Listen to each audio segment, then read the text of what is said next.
got about 2.5 miles to go. We just passed the water taxi place, but I wanted to turn on the camera because we had to hustle and bustle. We were about a half a mile back. I was talking to my son about the outdoors and this region, and I heard, I probably should have turned on the camera, but I'll tell you what, we got out of there. Something was coming down the trail. You could hear it getting closer, and it was going. It was breathing heavy. It was like breathing out of its nose. It sounded very large. I don't know if it was Sasquatch coming down the trail, but I'm telling you right now, man, it's just an amazing thing. You can't see nothing. This is night vision. You can't see nothing. We're on a dirt rocky path. It was the terrain we just came from was so rough.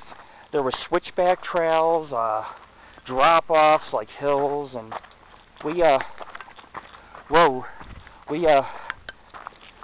definitely are making our way back to our vehicle. But very few people could say, hey, you know, I hiked at night in the Desolation wilderness. And the truth is that if you haven't ever done it and you want a really good adventure, I honestly believe that this is the real deal for Bigfoot, for adventure. It is. I mean, I've talked to people, and they're all like, it's amazing, it's beautiful. And they're right. It is a little strange out here on top of it. But the Paranormal Ghost Society used to do investigations up in the Pennsylvania area, and I found out that there was a lot of caves, a lot of Native American caves, graveyards in the woods, a lot of legendary mythological creatures, including Bigfoot, which they said that they found a cave and they sealed it. It's like supposed to be a cave that goes for maybe hundreds of miles into the hollow earth, and they found Smithsonian was there, or somebody, the government was there.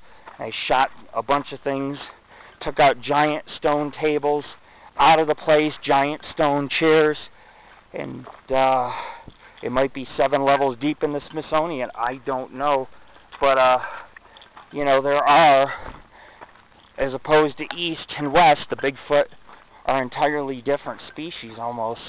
They're cousins, but their behaviors seem to be a lot different in Pennsylvania. Like in Pennsylvania, they're aggressive. They will show their eyes. They will follow you. They will leave mutilations near your camp. It's a pretty odd experience dealing with it up here. However, it's different. He's very elusive, but he leaves a lot of prints and a lot of evidence. And if you're meticulous like I am, you can find all sorts of evidence out in the Sierra Nevadas if you're off the trail looking for it. But I guess my point is that, you know, this is hard work. We don't get paid. We always appreciate donations. You can donate, just contact us. And we like to apply it towards equipment, travel costs, you know. And I know people are going to sit there and think, you know, this is all about making money. But, you know, honestly, I've invested my entire life in the paranormal and what we do. And all my money and everything that we have, I've invested into this. And, I mean, it's just the dedication that we have, you know, and we deserve to be more promoted, or I should say we deserve to be put out there a little bit more and get the credit we deserve, because it's not easy what we do, but at the same time, I don't expect nothing. I just want people to be able to have a good time, to be able to learn about Sasquatch, ghosts, all the strange things in life, a little bit of adventure. You know, it's all about, it's just all about the truth, the adventure, and the friendship, you know. And being the founder over the years, I've taken some very nice night journeys like this, hiking, and some of them revealed strange things in the sky, in the woods, you know. But it's a creepy area, and the fact that some people have gone into the Desolation wilderness and either died mysteriously or were never found again. So for us to be out here, my light's flickering, but for us to be out here goes beyond just, looking for Bigfoot or cryptozoology. It goes into, parapsychology. I mean, are there spirits wandering these trails at night in this lake? But at the same time, this place is very, very rewarding with pretty views, multiple lakes. You can't cover it in one day. You can't cover it, I should say, cover it in a lifetime, a human lifetime. I mean, there are dens, there are caves, there are mountains, there's endless washes and trails, and lakes that some people very rarely get back to. People hike 5 miles to pitch a tent out here, and I'll tell you what, they got the right idea, because there's nothing like being able to camp out in this area. That's when you really get good Bigfoot activity. Whoa! Did you see that? Damn. I think a rodent ran across the trail. But anyways, crazy things happen all the time. And, we had a really good investigation. I think it was good. I think there's some things I can't explain. I didn't get hair samples, footprints, or stool, but there were other things that make me scratch my head. So we'll go over it one last time tonight. During the day, I heard a bellowing scream that carried on for about 8 to 10 seconds. We had something on the trail breathing heavy. Branches were breaking earlier, like we were being followed. We heard an animal get chased down, screamed once, screamed twice. The third scream was bone-chilling. Something got it, something killed it right at sunset. We found an area of marshland. The grass was flattened. What I'm thinking is something may have laid down to rest or sat down in that area.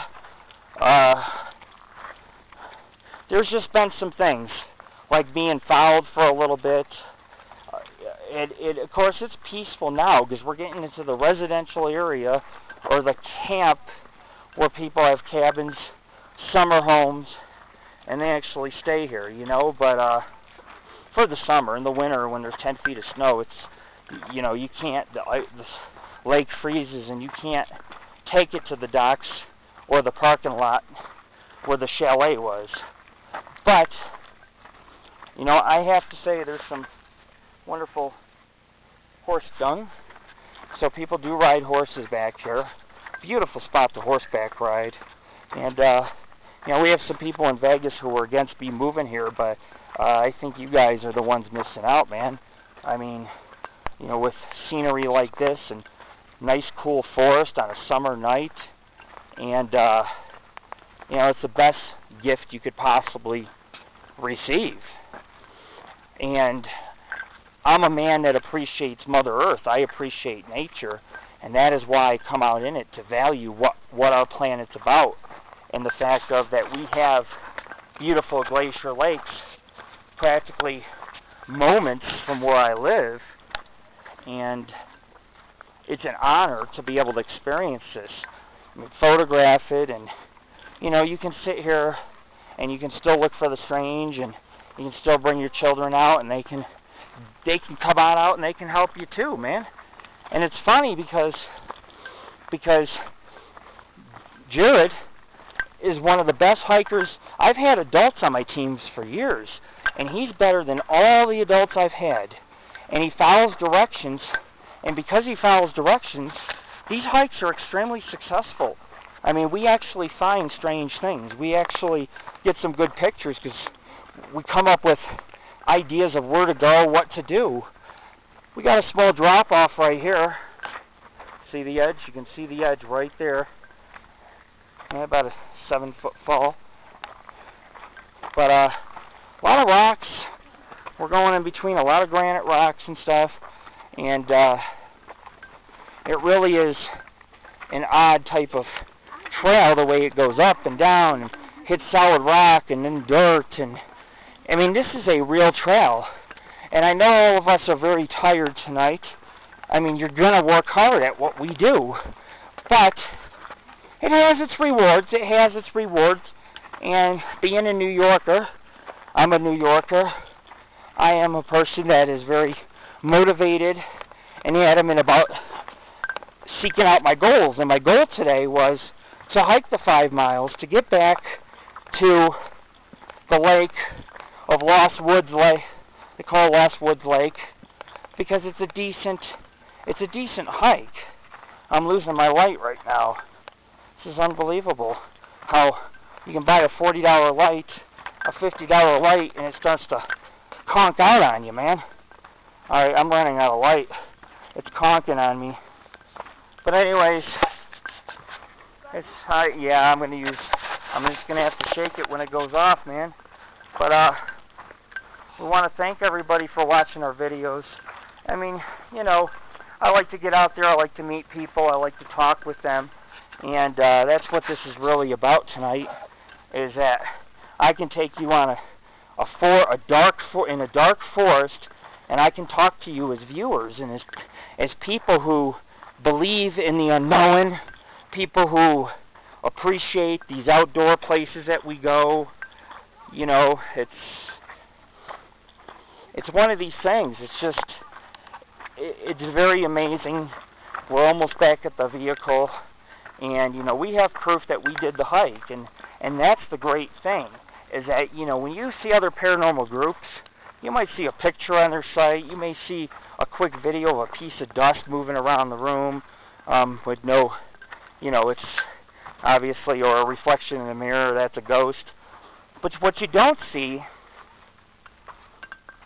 with a lot of groups is you don't see that perseverance, that, you know, that having heart to do what you do. And I'm saying by having heart, you look at what we do, man. We've hiked 14 miles back here, and with equipment and everything else, and we're serious about what we do. And right now I'm climbing a bunch of rocks down, and you know, it's dark out, so you can't see, and it's very slippery. But this is what we endure.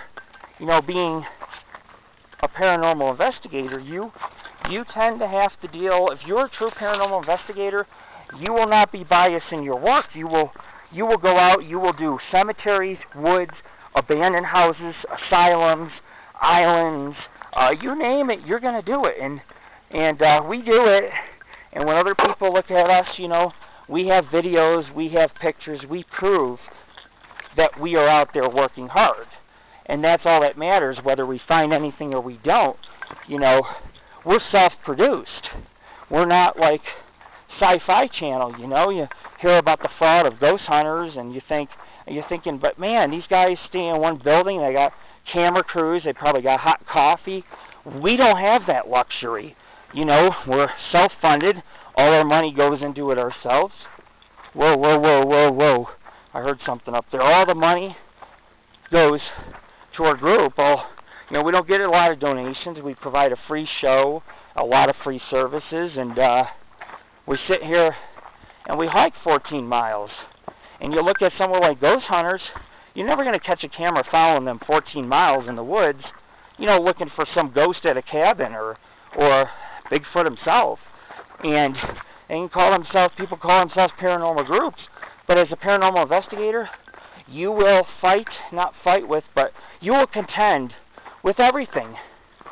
And our problem is, we have people who want to pick and choose rather than just go with the flow and be like, hey, I'll keep coming out, because after 100 times of coming out, you're going to see something of the unknown. And I'm telling you, when you're dealing with an area that has more Bigfoot sightings than anywhere else almost, you need to come out here. It needs to be investigated, and we need to learn from it, because not only is this a beautiful area, this to me is a mysterious area as well. So check us out at www.paranormalghostsociety.org. We thank you for watching our video. We want to say peace. Onward with the exploration.